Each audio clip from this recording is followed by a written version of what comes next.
మహబూబ్ నగర్ జిల్లా జడ్చర్లలో ఘోరమైన ప్రమాదం చోటు చేసుకుంది. అతివేగంగా డివైడర్ ఢీకొట్టింది ఓ కారు. అయితే కారులో ఉన్నటువంటి బావా మరదలు ఇద్దరు కూడా స్పాట్లోనే మరణించారు. మృతులు బీరం రంజిత్ రెడ్డి అండ్ హారికారెడ్డిగా తెలుస్తోంది. పెద్దలకు పిండ ప్రదానం చేసి వెళ్తుండగా రాజాపూర్ దగ్గర డివైడర్ ఢీకొట్టారు. వెనక నుంచి వస్తున్నటువంటి మరో కారు పైన రంజిత్ రెడ్డి కారు పడిపోయింది. ఈ ప్రమాదంలో రంజిత్ రెడ్డి కారు పూర్తిగా నుజ్జునుజ్జైంది. మృతులు వనపర్తి జిల్లా వెల్టూరుకు చెందినవారుగా తెలుస్తోంది. నిద్రమత్తు లేదా అతివేగమే ఈ ప్రమాదానికి ప్రధాన కారణమని తెలుస్తోంది.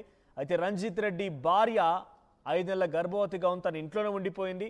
ఇటు రంజిత్ రెడ్డి భార్య వాళ్ళ చెల్లెలు హారికారెడ్డి అండ్ రంజిత్ రెడ్డి ఇద్దరు కలిసి పిండ ప్రదానం చేసి తిరుగు ప్రయాణం అవుతూ ఉండగా ఈ ఘటన చోటు చేసుకుంది. ఆర్టీవీ స్క్రీన్పై చూస్తున్న విజువల్స్లో ఆ కారు చూడండి, పూర్తిగా నుజ్జునుజ్జైపోయింది. పూర్తిగా అసలు అది కార్ అని చెప్పడానికి కూడా ఎటువంటి ఆనవాళ్ళు లేవు, అటువంటి మాదిరిగా మారిపోయింది కార్ అంతా కూడా. సో అతివేగమే ప్రమాదానికి గల ప్రధాన కారణం అన్నట్టుగా తెలుస్తోంది.